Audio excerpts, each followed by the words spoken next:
Phobos tin gác xa khi Jeovah gạt đi luôn gác xa khi làm Jeovah vô biết lo lắng ít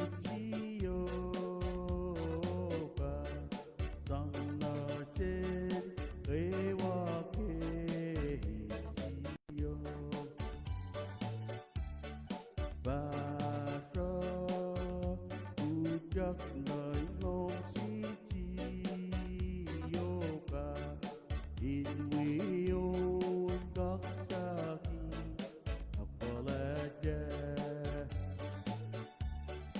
đâu vô trong cú lo na khi gần các sa khi đã thêm dần đòi lên lo rồi kép và sẽ nối các sa khi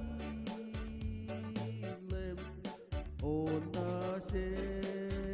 lý đắc và lệ chế chi Jeovah na về ta về với ngô nè nghe ngân ôn na sẽ ác lên về khỏi lên lo thác và sẽ nối tất cả khi lên ôn na sẽ đi đắc và lệ chế chi Jeovah na về ta về với ngô nè nghe ngân ôn na sẽ ác thêm về khỏi lên lo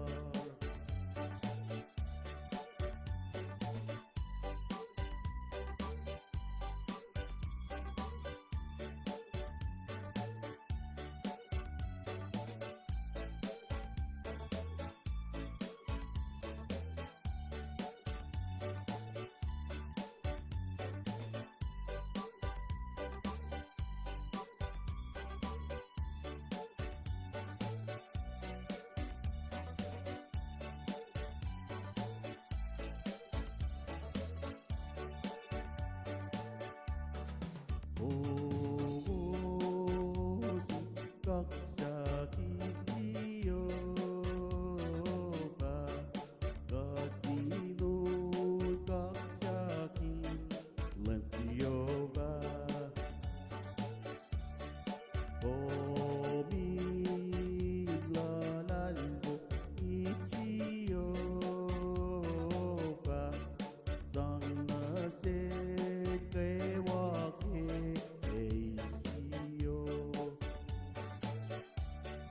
và cho Utyak nơi ngôn sĩ Jeovah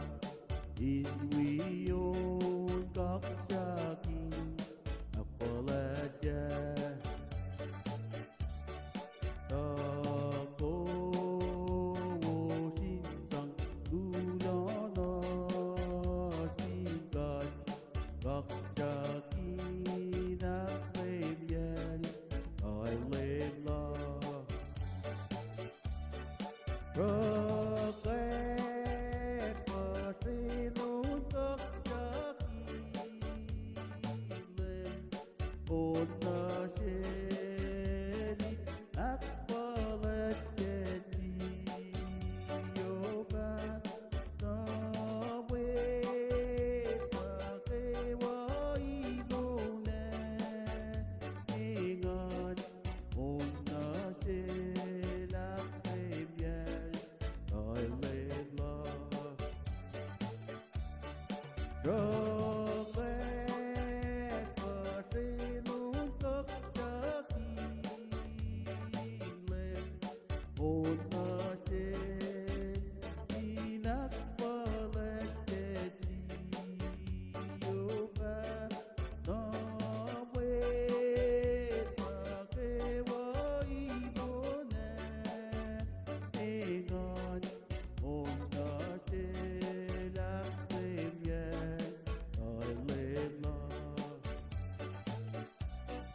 hồn ở trên